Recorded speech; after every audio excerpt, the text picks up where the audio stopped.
Welcome back to another edition of Railroad Empires, how we're building them. This week we're going to go over Trackwork. Before we get into that, don't forget to comment, subscribe, and hit that bell for notifications.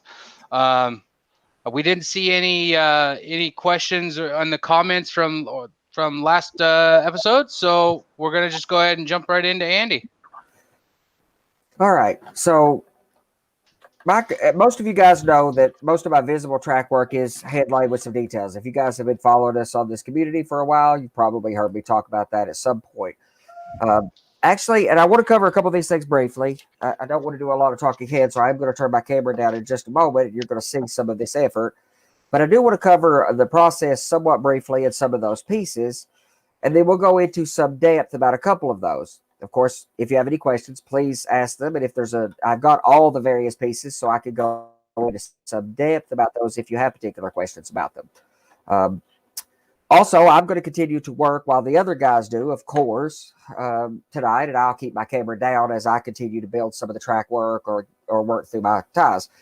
I also install lay track in 3 discrete ways. I'm only going to predominantly cover my hand-laid visible track, my hero track work, for lack of a better description, the highly detailed foreground track work with tie plates, etc. But I also want to briefly mention some of the unique steps that I do for the other 2 types. My staging track work, for example, is laid on the road bed that we talked about last week, which is that refrigerant insulation material, and I lay the track with.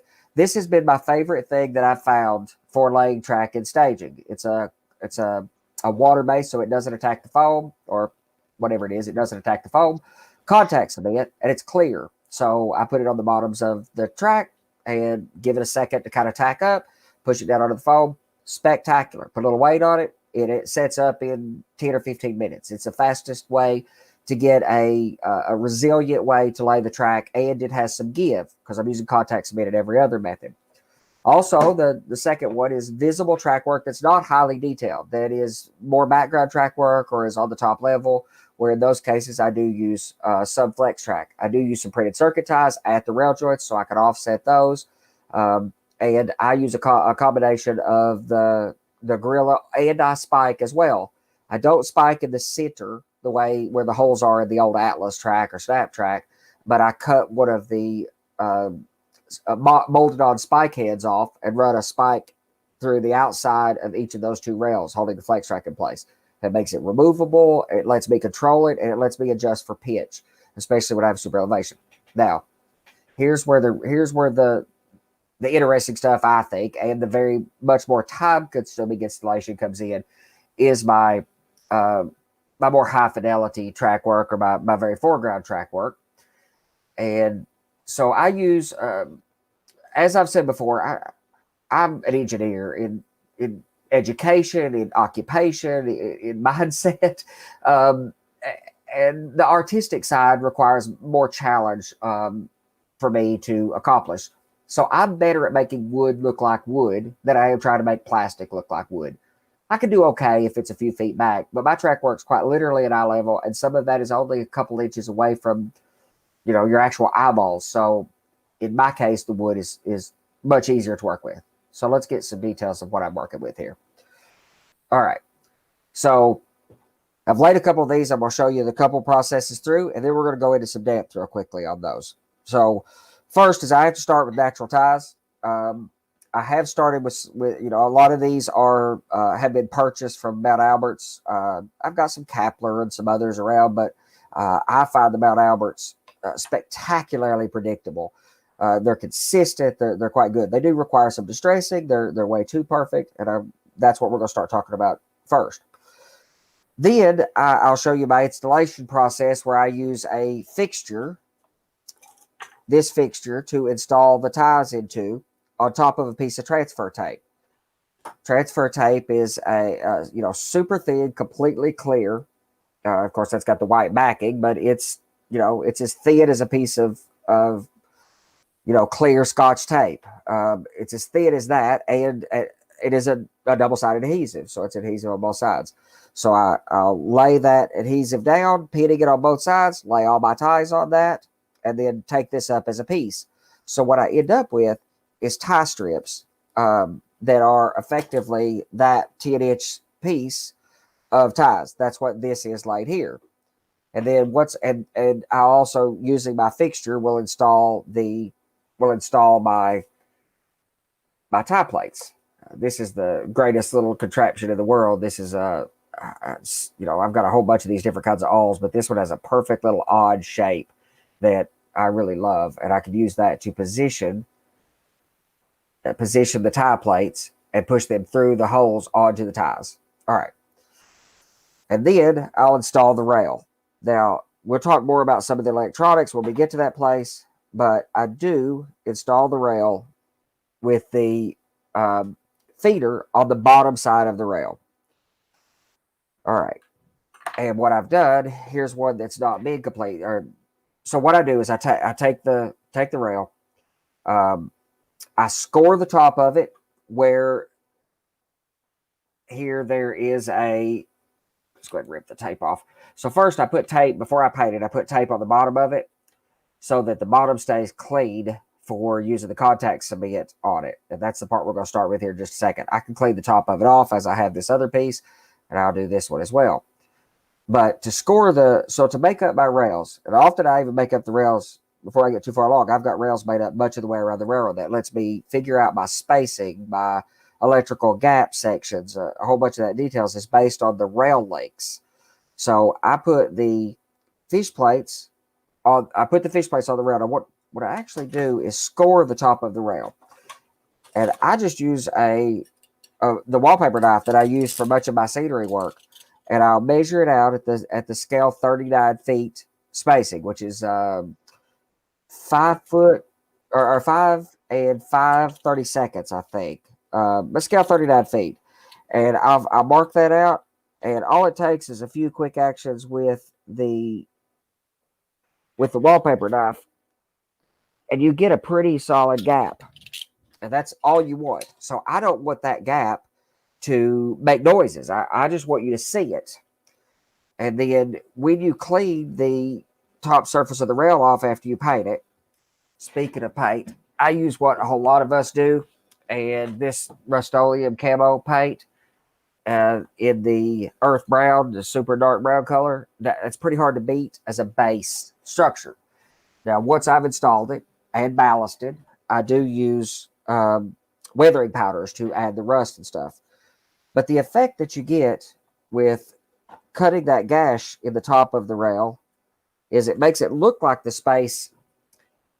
Let's see if the camera can actually see that. It probably cannot, but we can try.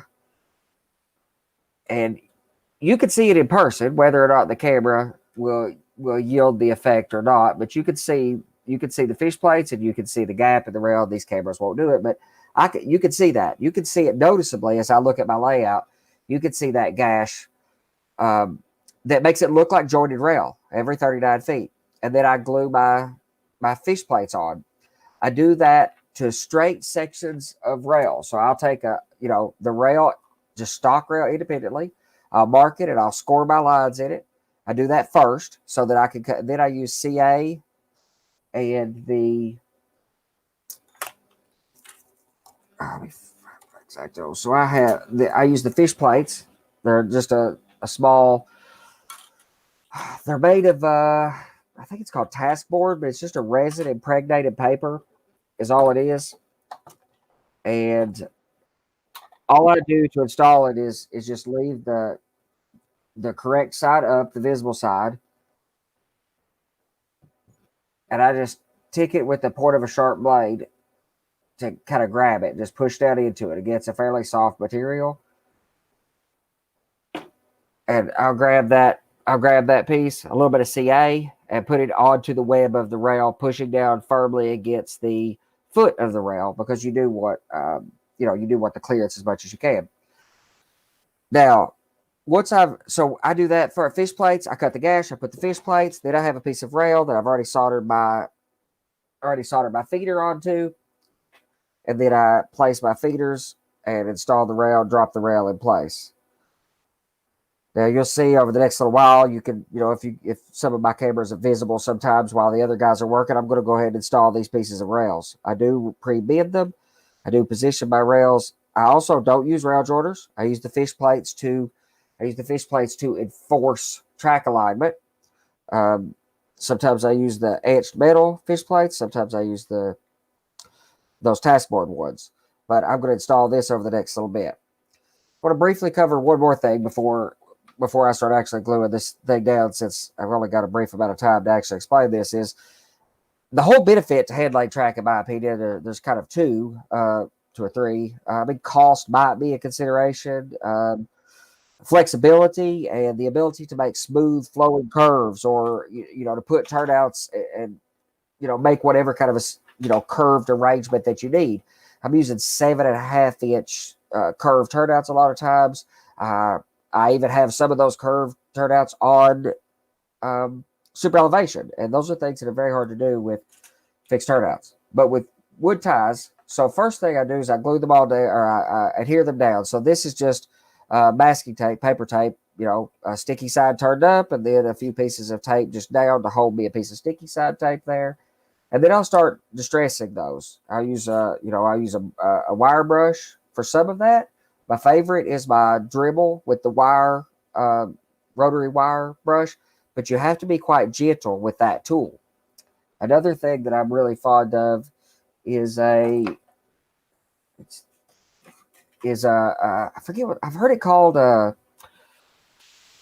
I forget. A lot of the guys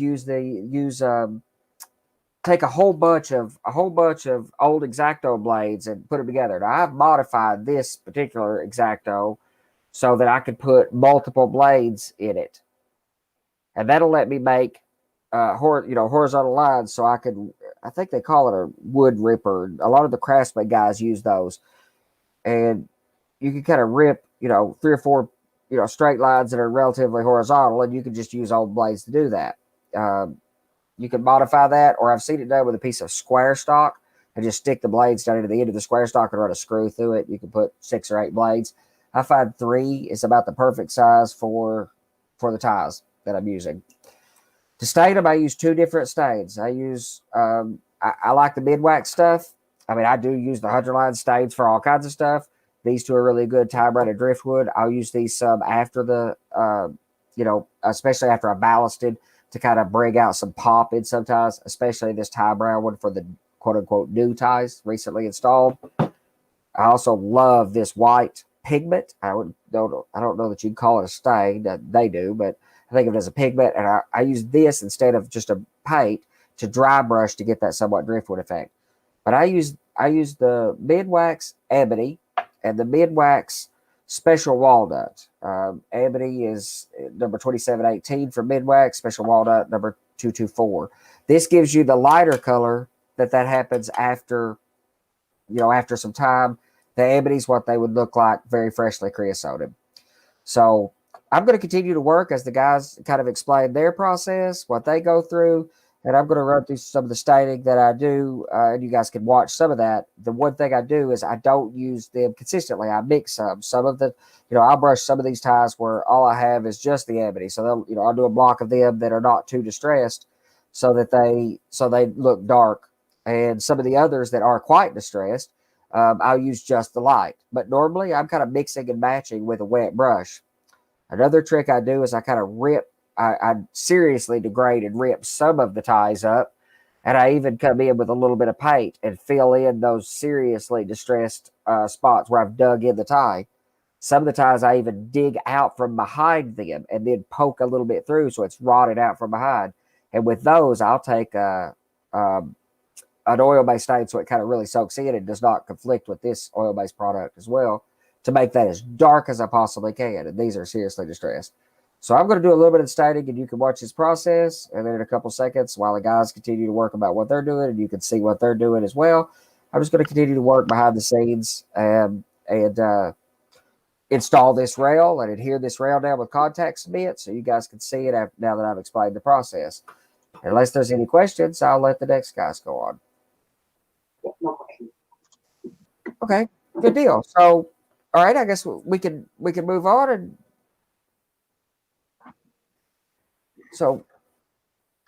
and let the next guy cover his material. Okay, I guess it's my turn. Yes, sir. So most of my tracks are already installed. So today, what I was thinking of doing is basically showing you how I do my curves, basically the joints in the curves. 4 years ago, I watched a video on how to do track work, and one thing that was brought up pretty often are the kinks in the curve, which is one of the major causes of derailment. So what I learned is that when you do curves, you kind of like don't put the joints at exactly the same place. So just to go over my track work, I use code 100, which are Atlas 100, and my switches or turnouts, they're Picos, and all I use is white glue to bond my tracks to my roadbed, except for the turnouts. My turnouts are not glued, but all the straight parts and the curves are. I don't do any soldering in the joints except in the curves. I guess my main tool really is the cutters, the rail cutters, an X-Acto knife, pair of pliers, and a file. So when I cut my rails, I can file them. So I'm just going to go over here at my workbench and show you how I do my curves. So here we are. So the first thing I do, well, I did get two small pieces here. What I do is I remove one tie. Oops, sorry. Yeah. So what I do is I remove one tie at each end. And what I'll do is extend either side so that my joints are not equal. And what else I do is I cut a piece of 5 ties. There we go. 5 ties, which is going to go in between. So just to show you here, I've got rail joiners. Sorry, I got to put my glasses on. So I put a rail joiner here, and another one on this side. And then what I'll do is I'll just run my rails into that small piece I have. The same thing on the other side.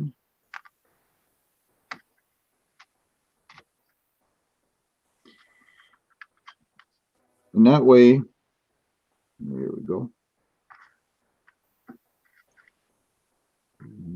Okay, so basically I'm left with probably 1 or 2 ties from the wrong. Yeah, 2 ties to put in between. And when I do my curve, I don't get a kink. So I do that for all my curves. Doesn't matter if it's 24-inch radius or 32-inch radius. And I did the same thing for my helix, so that I wanted to make sure that I didn't have any kinks, or basically not have any problems at a later time. And then all I have to do is solder the joints. So I'm not going to solder them, but I don't know if you can see. Basically, there's not much.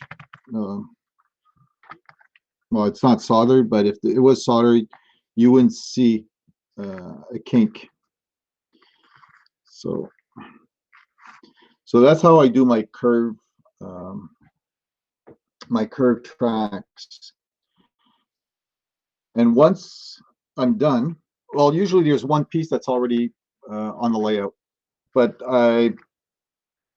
let's say I didn't glue this. Let's say I didn't glue this part, and then I put a straight piece, solder it, and then I'll put the glue underneath. And when I come back, is the way I did my road bed is with the one that splits into 2. So the middle of the road bed is the center of my track. So it's very easy to remember. So when I glue my track, I'll use the holes in the middle like that. Oops. With push pins, and it's pretty secure.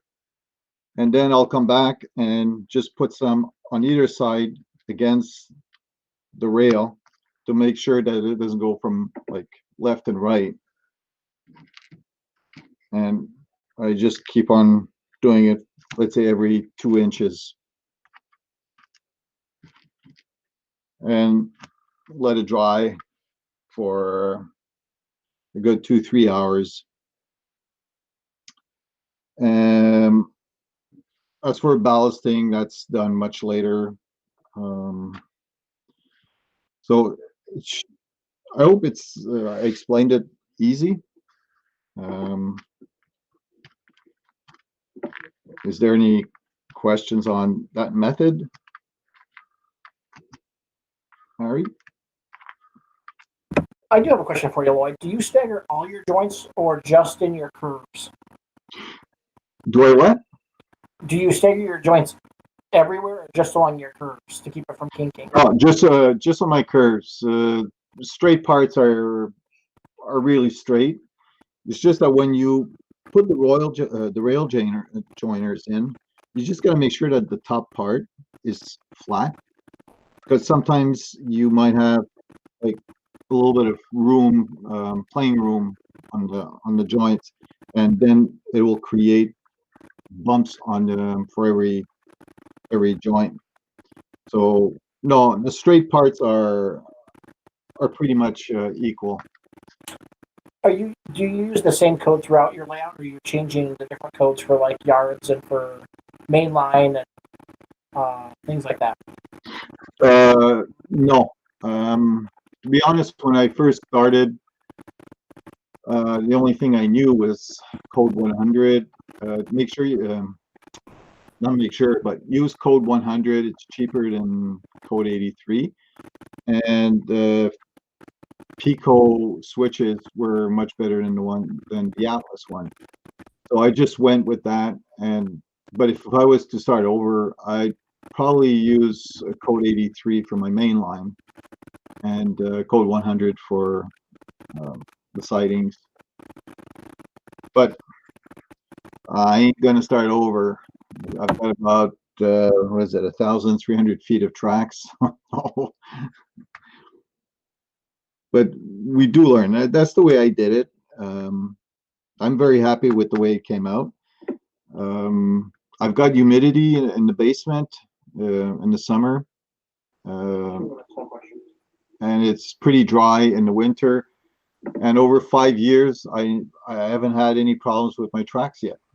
So, touch wood. I think after 5 years, it's a pretty good gauge. So, yeah, that's it.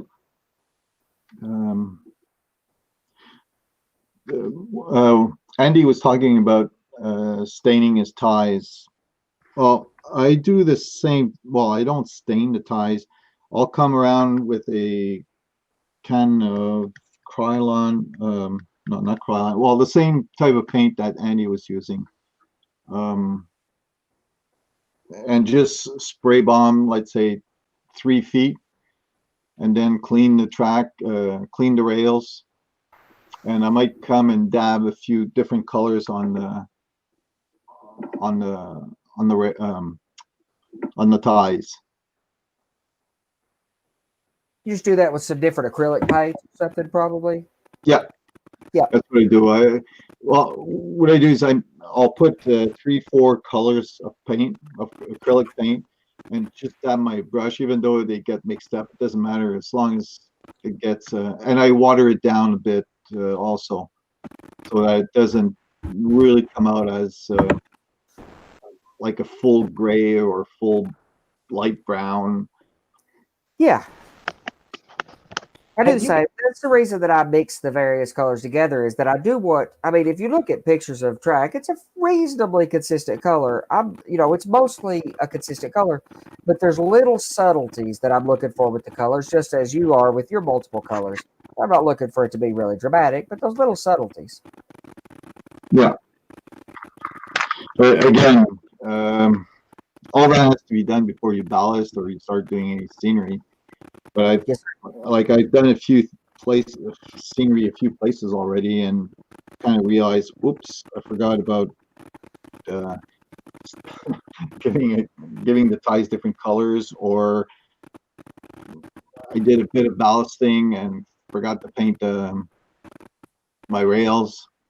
So I guess keeping track of, like, keeping notes down, notes of everything that has to be done, and you do them on a systematic base.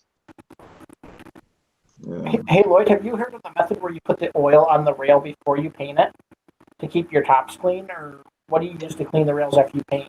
No, I use a piece of masonite here, like this, and I just put it on the rails and just clean it.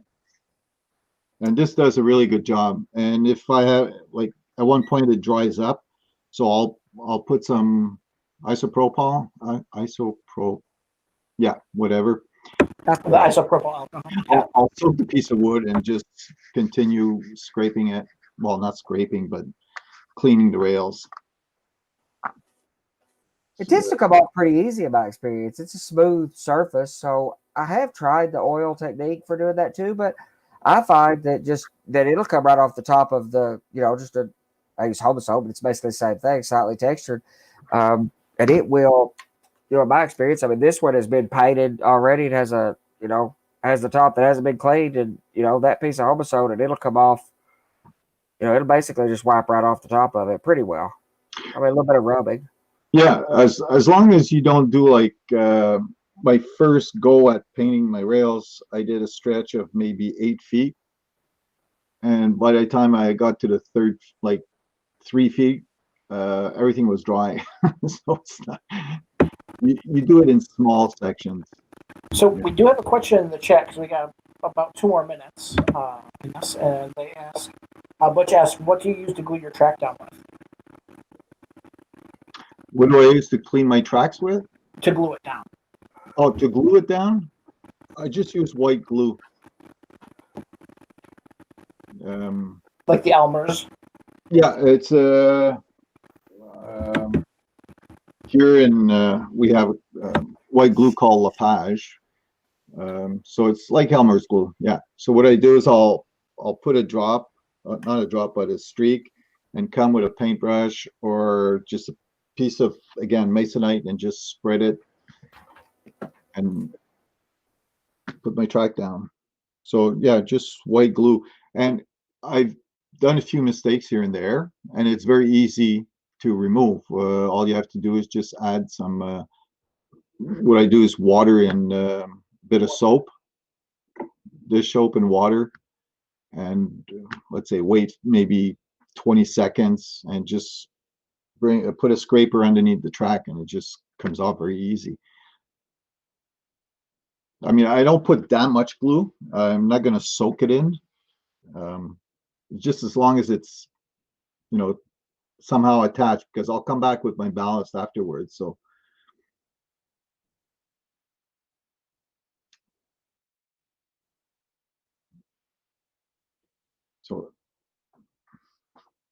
does that answer the question? Absolutely. So if that's it, I'll pass the mic over to Mr. Robert. What's up, everybody? Having a bit of technical issues over here. First, my back's all jacked up, so you might hear me grunt and groan a little bit. But second of all, my internet's been kind of sketchy today. So anyway, just working on Trackwork here. So I use Atlas Code 100. I chose 100 because the general consensus around the community is that it's pretty well bulletproof. So that's kind of what I need, because I'm rough and quick and make a lot of mistakes. So things may not be in perfect alignment, and that's helpful. Although I am getting better. When I'm putting down my roadbed, my Trackwork, I generally use Elmer's. I use Elmer's for everything, because look, at the end of the day, it comes off really easily. If I have a big mistake, or if I'm going to do right here is put in some just straight track or some flex track, and then later on I'll have to come back in and cut in some turnouts and things like that. Well, I can go ahead and just use this Elmer's, wet it down and loosen it right back up, just like Lloyd was saying. Take a scraper and just peel it right off. So right now, you guys kind of watched me while Lloyd was going through what he does, solder in a curve, and I actually soldered in mine on the spot while I was going. So when I do mine, I'll leave it out. I don't know if the camera angle is good. Ari, you're gonna have to let me know. I'll start it in a curve, and I'll bring it all the way through like this, about halfway through like this, so I can get a good straight section out of it. And then I go ahead and solder it all together so that it makes basically one continuous rail. I generally don't like to go more than one solder joint, but like in this case here, you'll notice there's one here at about the beginning third, and this curve comes all the way through over to here. So I'm gonna have to do another one in the I mean, really, for me, this is all, and for you guys too, probably pretty boring. Like I said last week, the last show, this is kind of in a point where we're into repetition at this point. I think Andy, when it comes to track work, is the only one really doing something kind of outside of the box. Everybody else, Tim, Lloyd, and I are all kind of doing it the same. So let's see. Ari, you got any questions so far, buddy?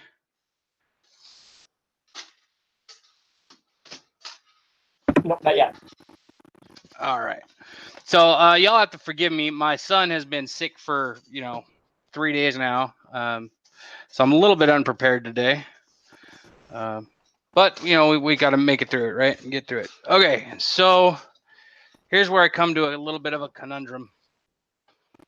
So I've got that nice long piece sticking out there, right? Usually, what I'll do is pull it in, kind of mark it where it should go, things like that. Like I said, I'm a little bit unprepared, so I'm just kind of going fly by wire and making it work. So in this case, what I'll do is peel that in. So now I've got a fairly straight piece to work off of. When I grab my next piece, I'll nip the last tie off, just like Lloyd was saying. It helps because one, it creates a space, but two, the last tie on a stick of flex track does not have a hole in it, so you'd have to drill it out anyway. All right, and rail joiners. I actually use rail joiners in mine, pretty much all the way throughout. I like it. It gives me a little bit more, mechanical electrical connection, which is nice. So what I do though is a lot of people will come in here right at the middle. Ari, can you see right there? See the rail joiner stick? Yeah, we got it. Okay. So a lot of people come right here in the middle and nip it. What I actually do is push it all the way back up to the end of the joiner so that I don't have that little piece of flashing sticking out. And I clean it off on both ends. The benefit to this is that you can, if you leave that flashing on like this, how it sticks out about 1/8 of an inch, if you leave that on, when you hit that second tie, it's going to push the tie out of alignment, which is why I just cut them off. So this first one, I'm going to slide on there. All right, now I'm just going to sort of eyeball it. The beautiful thing about flex track is you can eyeball it. That's always fun. You can sort of eyeball it when you're going to put track together because you've got one rail that's movable and the other one's not. So if you smudge it a little more, you can just slide your rail and compensate at the other end. The other thing to know about flex track is that while one rail is movable, that rail is the one you want inside the curve. All right. That's a really good point you got there, Robert, about how you arrange your flex track. Do you solder your rail joiners? I absolutely do. So I'm going to do it again right here. I only do it in a curve though. I don't bother doing it outside of a curve. So now what I'm going to do is I've got it on a pretty good straight right here. Move that over. This is where it gets a little finicky and a little fussy.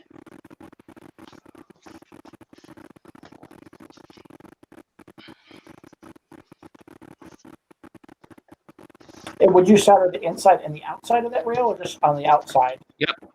No, I solder both. Because here's the thing, you're basically making a permanent joint, right? So do you only want half of it permanent, or do you want the whole thing permanent? Okay, so now I got it in a fairly good straight piece here. Good enough anyway. And then I put my flux all the way down the length of the rail joint, the rail joiner. And this is just that regular old plumber's putty or a plumber's flux. You can go get it at the hardware store for like $3, and this thing's gonna last you forever. I've used the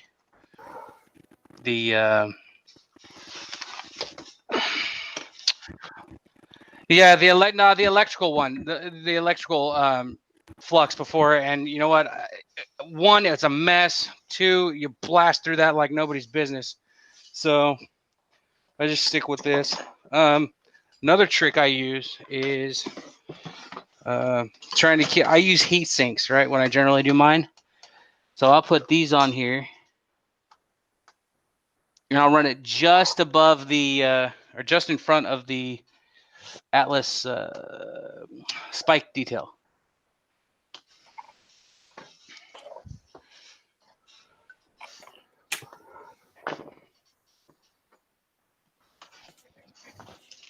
All right. Here we go, ladies and germs. Robert, what did you say those were? These are the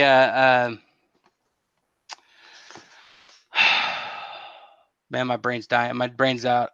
They're track gauges, HO scale track gauges. Oh, okay. I use them for heat sinks. Some people can use like alligator clips, or they'll take an alligator clip with like a long piece of wire on it too to draw it away. Yeah, absolutely. Or even just like a big metal weight, like a washer or something. I use I've my see, finger. actually seen people. I've actually seen people use just a wet paper towel.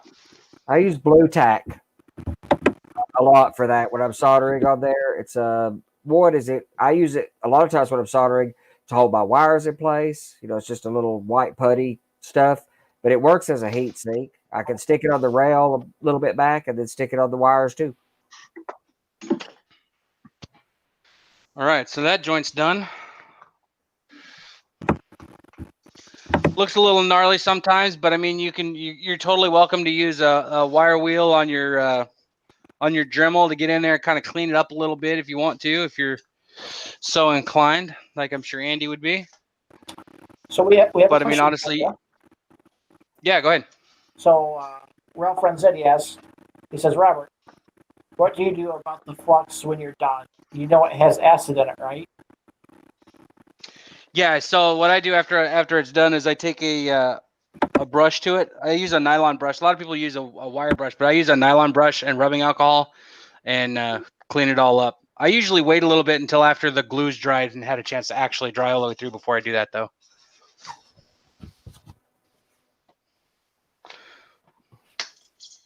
Thanks, Ralph, for trying to make me look stupid.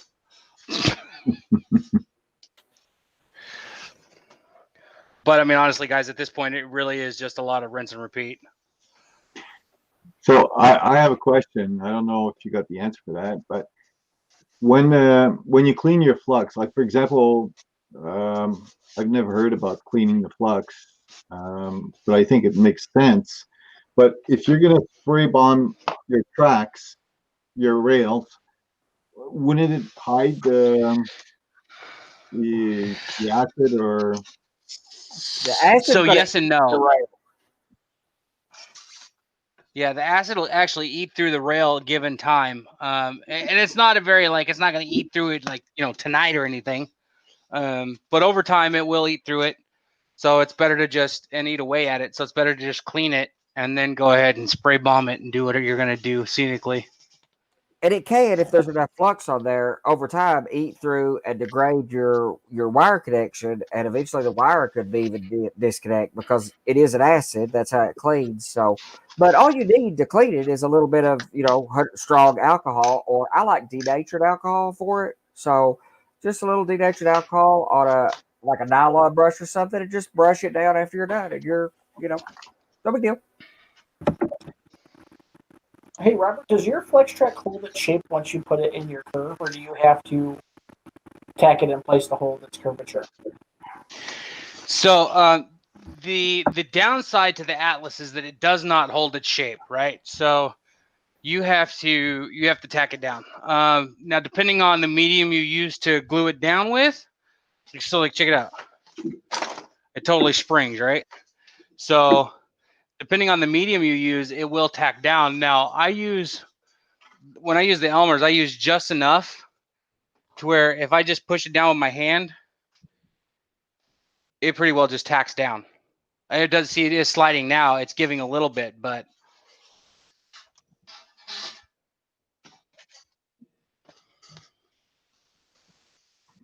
I just go and tack it down anyway, just to be on the safe side, right? Because last thing I need to do is believe that it's actually holding and then walk away or start something else and then look back and it's all G-hawkered out of shape and causing me extra time. And yes, that's a technical term. So Robert, do you have a center line when you're doing your track, or you're just putting it over the road bed?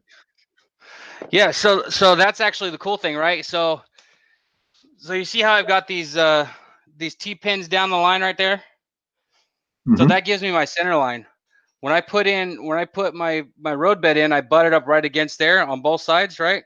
So that maintains my center line. So now all I have to do is follow the center line on the road bed, and I'm right where I need to be.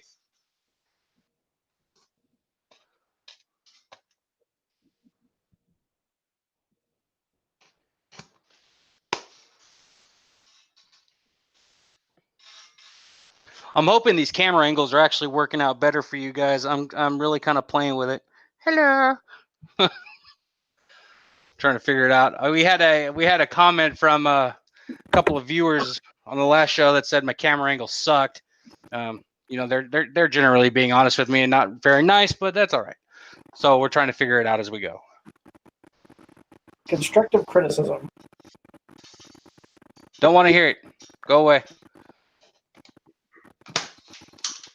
That's always fun. There's something oddly satisfying about cutting off a piece of rail and watching it fly across the room. Yeah, done that a few times. Like I said, oddly satisfying. So you guys may have noticed Tim's not with us tonight. He's actually out camping. Apparently, family's more important than model railroading. I'm kidding, of course it is. But he'll be back with us on the next show. We're not going to let him off the hook this time. So in light of that, what we're going to do is have a little bit more time at the end of the show for general Q&A and seeing what you guys think.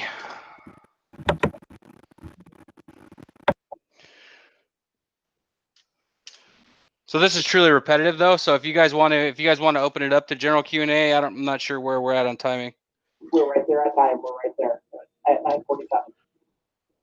Maybe we could finish right. with Andy. Where is he at now? I'm still in Kentucky. Yeah, that's not a bad idea. Where are you at with your track there, Hoss? Well, so I have stained all of my ties. If you guys got a chance to see that on camera while I got all those stained, now I have put contact cement. So I use, my favorite contact cement, bar none, is Barge contact cement. But the stuff that has a shelf life, and when I buy it and order it, spend a bunch of money on it, and then when I want it, it has a shelf life. So I've just went to use a DAP contact cement. I do buy it in a little bit bigger containers because it seals better. And what I do is put it in the jars that I use. Now, what I do is dilute this. So it's a very thin, it's a fairly, somewhat thin solution. And I dilute it with my same plastics adhesive, MEK, bought by the gallon, which should last about 4 lifetimes. So on the off chance that I do find a vampire to make me immortal, then, which would make me the best model railroader. Hey, an immortal model railroader would be spectacular because all this stuff. So then I put the contact cement on my tie plates that are adhered down, that are adhered down to the ties the way that I did those before, as I was showing you. And I may even be able to zoom this in. I think I probably can. And let's make sure that I can do that.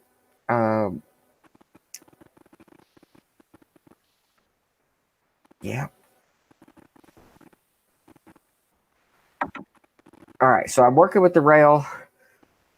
This piece of rail here. The reason I run these rails out somewhat shorter is one is I'm going to make my connection to my neighboring module, and I'm going to span those gaps. There's a bunch of different ways to do that. I'm going to span that gap with pieces of rail that have a feeder on them. I drop that feeder through the section joint. Now, much like on the prototype, I want my rail joints to be offset, but I also want them to appear offset where I have the gaps cut, where I have, this is the joint between the couple pieces of 39-foot scale where I just have a score mark there. So I run this from this piece because my feeders that are soldered on here are always 1.25 inches from the end of the piece. This is 1.25 inches because you can't find them. There's no rail jointers. You can't even, it's very hard to find the rail joints, but if you find those electrically, you can find it. You know that you just need to dig the ballast out, a little bit if you need to get to it. On the opposing rail, I will run that in the opposite direction. So this next piece of rail will run along here. And the reason I've run these short is because there's a turnout, of course. There's a turnout here that we're coming into. And this is where my electrical for my block detection will happen. So, and I electrically isolate every single piece of rail. So I feed every rail. I also don't use rail jointers because I like the electrical isolation. And a lot of people, not to be a debate here, but a lot of people say you need to use rail jointers, and by all means you can. It does add for, I don't like them for electrical reasons, but I do like them for mechanical alignment, and I do use them in staging because it's just convenient to do. However, any of us that have electrical gaps on our, electrical gaps out on the line where we've cut the rail with whatever. Speaking of that, I prefer a jeweler saw to make my cuts with a really fine blade. I can make a cut that's immediately straight down. So if you cut them with a dribble, in my opinion, you could use a flex bit or something on your dribble, but you're going to tend to get a cut that's like this. So if you have any expansion and contraction, and you have that angular cut, one's going to ride up on the other. Whereas if you have that straight cut and there's any expansion and contraction, they're likely to push against each other. They may still mess with alignment. So I put the contact cement diluted with MEK. In this case, I'm using a needle that I've shoved into this and cut the eye off the needle. Now, for doing my CA, I've really fell in love with these little contraptions here. It's got a little loop on the end of it. It goes in your X-Acto. Great for using CA. But I don't know. I just don't want to dirty them up with my contact cement. So now I put contact cement on. I give it about 10 minutes. I've got a couple pins here doing crisscross so that I can hold the rail up above. That I don't necessarily need to with this little short piece, but often I'm putting in rail, 10 or 15 feet at a time. So I'll use these pins to hold it up. But then all I have to do is pull the two pins out on this side, and I can start pushing this rail down and into position and right down into the tie plates to get my alignment. And then I keep it up here, holding it up so that I'm not so I'm not pushing down. And then I'm going to use a dry soldering iron. Now I have this is effectively a dedicated soldering iron. I don't use it for electrical work for a couple of reasons. One is it's got a big chisel bit on it that I don't particularly love. And because I get glue and stuff on it, it's just a, cheap Weller. I think it's a 30 watt. I don't know. 30 watts, a little stronger than what I generally like anyway. I also use a file to clean the end of the thing because I get glue on it, which to do electrical work, that would be like a cardinal sin to do that. But I only use it for scenery. I use this iron for shaping Scenic Express super trees, and I use it for setting the glue. So then what I'll do is take my dry iron and push it into there. And in just a few seconds, you'll even hear it sizzle and pop just a little bit, which is kind of wonderful. And then I'll use my tweezer. Sparky 10717, don't you think you should burn your track? We'll melt it for sure, or up in smoke. Well, I mean, that's one of the beauties of working with an iron and working with wood like this. There's nothing they can burn effectively. I mean, it's wood. So, there's no plastic ties. There's nothing plastic on it. I do have solder on the bottom side that has a feeder on it, but that's it. So, it can take the abuse. I got a question for you, Andy. Sure. I've noticed that some people will put the ties like in an angle, like to make it look like it's been there for a long time and it has moved. Yeah, I do that. I was going to say all your ties are all straight. Well, I mean, they're close to straight. I mean, I don't want them to be too dramatic. They are straight according to the fixture that I've used, but they are shifted around a bit. This is a Class 1 mainline where they pretty well maintained it, so I don't want them to shift around too much. That also brings up a really solid point, is the reason that I do them the way that I do. So generally with headlight track, one of the things that you should do, or what everybody has, lay all your ties, and then come along and sand them, put a straight edge on them, and get them really flush on top. Well, since I put tie plates on mine, I can't do that. And one of the disadvantages of Homosode is it's not very dimensionally accurate. I mean, it's kind of bumpy and stuff. It's not. So using the transfer tape, what I can do is take my iron and push down into it to get the iron to set the glue. And then it may pick a tie up a little bit and float that tie like it did that tie right there. That tie is now up and tight against the bottom of the rail and glued down, which is exactly what I want.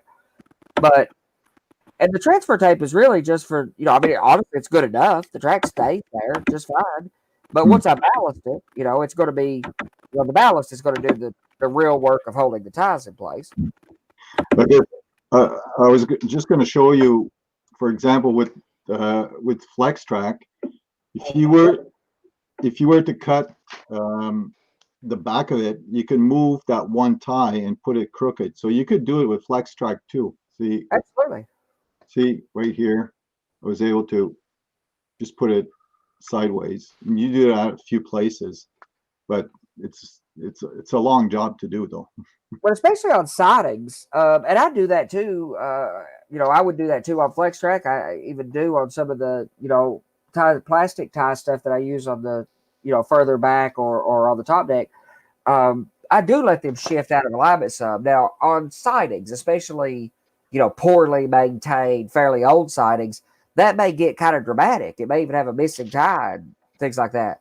But out on your main line, they're going to be if it's a well maintained main line, they're going to be pretty close. I mean, in this case, this is the siding, but it's still it's a main line siding where they shove helpers up and push, so it's going to be pretty close to right. And for all the nuance that I do, like we were talking about with color, if you go look at pictures of track, and because I'm, obviously a bit obsessed with high quality and highly detailed track work, I've looked at a lot of pictures.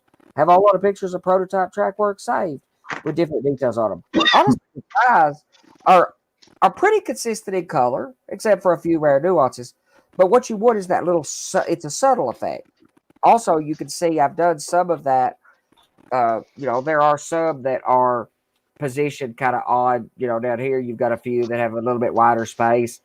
It is somewhat subtle. And one of the beauties of using the transfer tape is I can come in and shift those ties around and push them around. They'll move. Not a lot. They're relatively solid.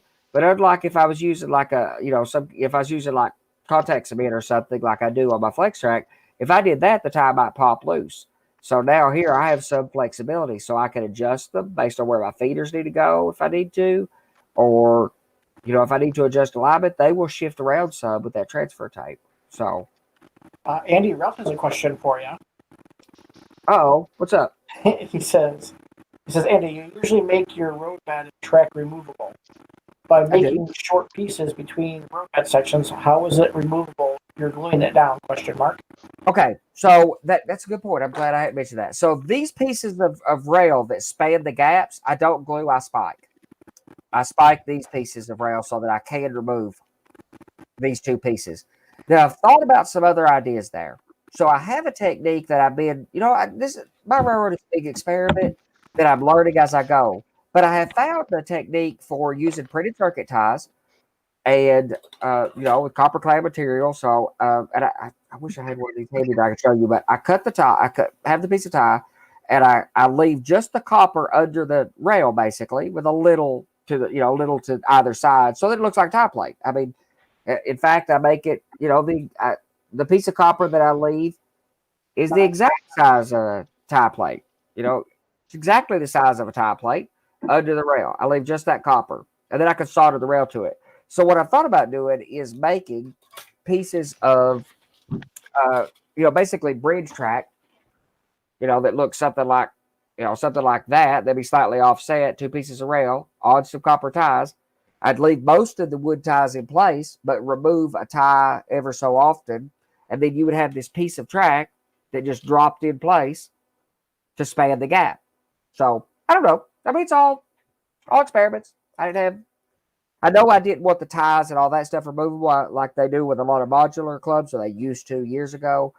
But I knew I wanted it removable. I even thought about just running the ties up and stopping them, which is what I would do if I was building a modular portable layout. But I'm not looking for it to be easily removable, just removable if I have to. Well, the cosmetics is more important than the ease of use. One other thing I might mention while we're talking about track, because it wouldn't be good to come back to it, is I got a couple tools that are my favorite for cleaning up after I've laid them, especially since Lloyd was talking about removing paint. I do just like Lloyd does, removing the paint with either masonite or, in my case, I use Homosol because it's here, it's rough, same texture. And then I got these little 2,000 grit sanding blocks that the plastic modelers use. Well, this is pretty dirty. And then I've got some of these styrofoam ones that are like maybe 1,200 grit, but they're pretty fine.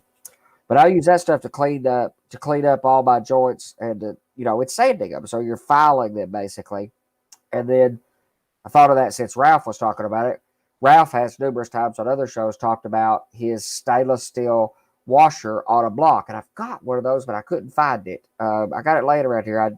I've glued that big stainless steel washer glued to a block with epoxy, and then you can hold your rail like you would a knife blade after you've got a good sharp knife blade. So after I've got all the scratches removed and got it smooth, I can use that to hold it.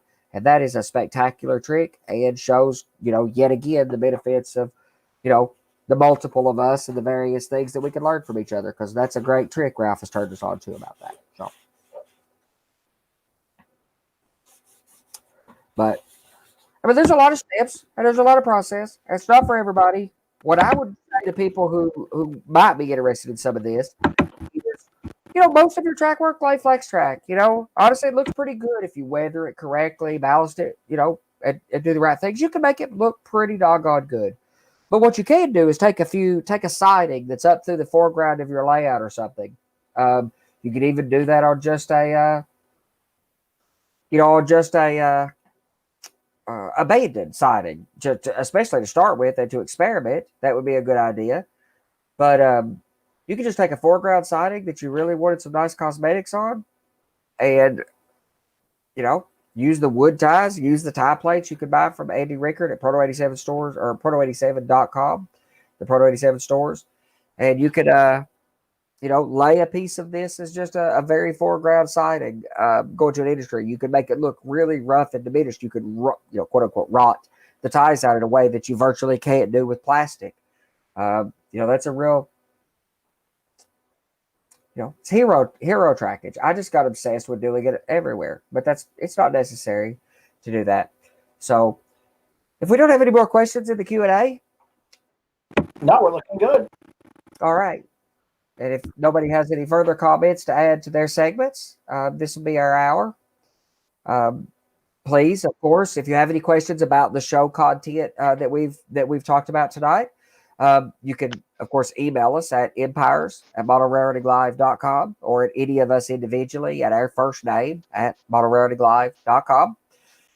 You can add comments to this video or message us on Facebook or comment to that. There's a bunch of ways to get in touch with us. Please send us questions about anything that we didn't cover, and we can touch on it in our next show. In our next show in 2 weeks, we're going to start on some of the electrical stuff we're going to cover the electrical stuff, the decisions we've made about how to take the bench work that we've now put road bed on and we've now put some track on and to possibly get some trains running and to run some basic wiring and how each of us have went about solving that problem. Of course, please like this video if you liked it. Subscribe to us and ring the bell or turn on notifications so that you're apprised or notified when we do post a video. So we do have next week, we've got Ralph's weathering show coming up. That's good stuff. Workbench to Mainline with Ralph Renzetti, our very own Bud Father, will be this coming Wednesday. And then Thursday, of course, is Johnny's Trade Room Talks talk show. So we look forward to that this coming Thursday. So we have a couple of shows. Look forward to seeing any of you guys over in that one. So, of course, our nightly. If this is the first show of if this is the first show of ours you've seen, please don't hesitate to go back into the history and check out the other 3 episodes that we've done so far. Absolutely. And if you have any questions about any of those, at the first of each show, we do answer other questions. So you can bring up any questions that you have that's relevant to anything we've already done. And we do have a complete show, and at modelraritylive.com, www.modelraritylive.com is the schedule for all other shows on MRL, as well as this show, and for each episode we have and what that subject matter is going to be. So if you're particularly interested in something that's coming up, then you can make note of that show, or go ahead and send us questions or something that you want to ensure that we cover when we cover landscapes or the other subject matter in our 10-part series that we're working on. So thanks everybody for joining us tonight. We had a good time. I hope you guys did too. We'll see you guys. Thanks, y'all. Have a good night. Good night, everybody.